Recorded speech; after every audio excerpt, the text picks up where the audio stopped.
Let's talk about desires. In my case, I had this deep desire of sharing my life with someone, having a committed and profound relationship. Ever since I was a kid, actually, I had this desire. What happened while living my life? Went through situationship after situationship. And before knowing all of this, of how reality works, I used to get discouraged. My heart's desire was there.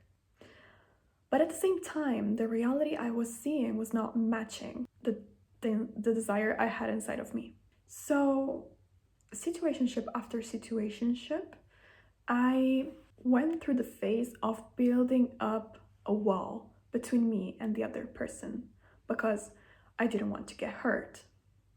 So, a lot of people go through this phase.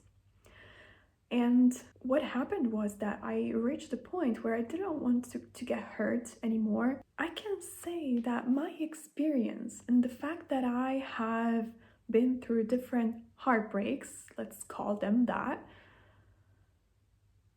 I could not sustain my heart desire anymore because I had created a wall between my desire and me.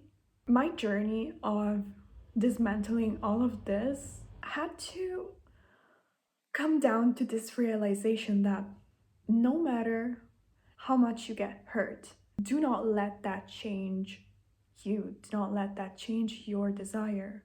For example, J.K. Rowling. Her books were rejected so many times before actually getting published and receiving the success that she received, you know? And no matter how many times she got rejected, she always gave priority to her desire. No matter how much rejection you get, you need to stick true to your heart's desire. So in my situation, even though I had the desire of being in a committed relationship, of having my soulmate relationship, what happened instead? I let my fears, my hatred, my negative feelings get to me and make me doubt my desire. And I remember that there was a time where I wanted to get that with all of my strengths that I completely forgot about my heart's desire.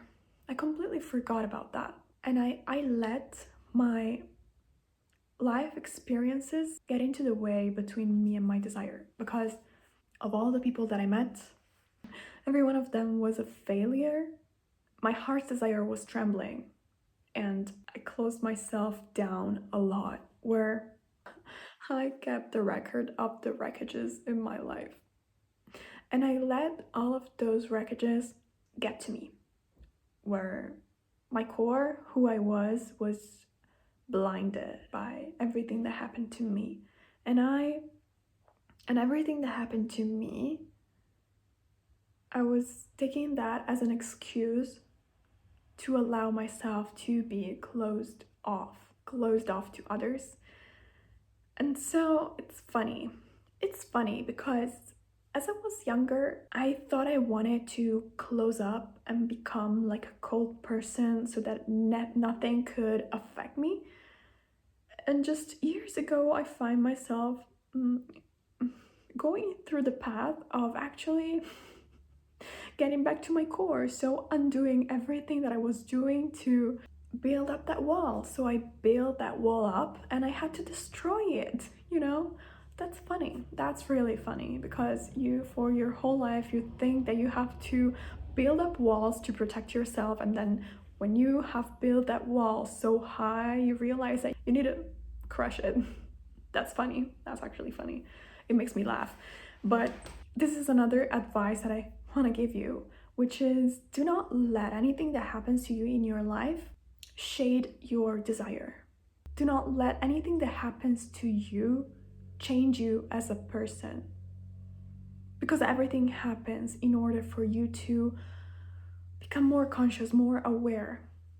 Everything that happens to you is happening for you, for your well-being. As much as it can appear as something bad happening to you, Everything is happening for you to get to your core. And when you get there and you realize that you have nothing else to fear, because you know that everything is for your well-being. And you know what? I really realized that when things were going down for me is when I was not following my desires. Everything went down when I was not clear about what I wanted. I was not clear about who I was. And I had to find myself in that despair, you know. And I needed to touch the lowest point I could ever touch in order for me to actually rise up. And it doesn't have to be like this for everyone, but I was very stubborn in the past, so I had to I had to go rock bottom in order for me to have these realizations and come back to my core. So even like the worst things that happened to me were all in order for me to awaken to my true self. When things are crushing down, it's because you're not following your heart's calling. Because if you were following your heart's calling, you would be coherent to who you are and things would not crush down. So do not let anything get in the way between you and your heart's desire.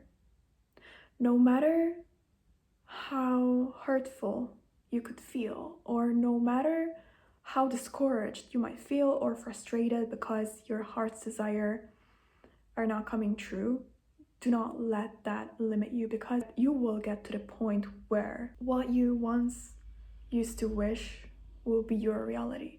You just need to persist in that. You just need to get clarity on that. You just need to tune into your heart's desires. And when you are coherent with yourself, with your desires, with who you are, everything will just flow. It's not complicated. It's who we are. We are literally the translation of our soul's desires, if we let it.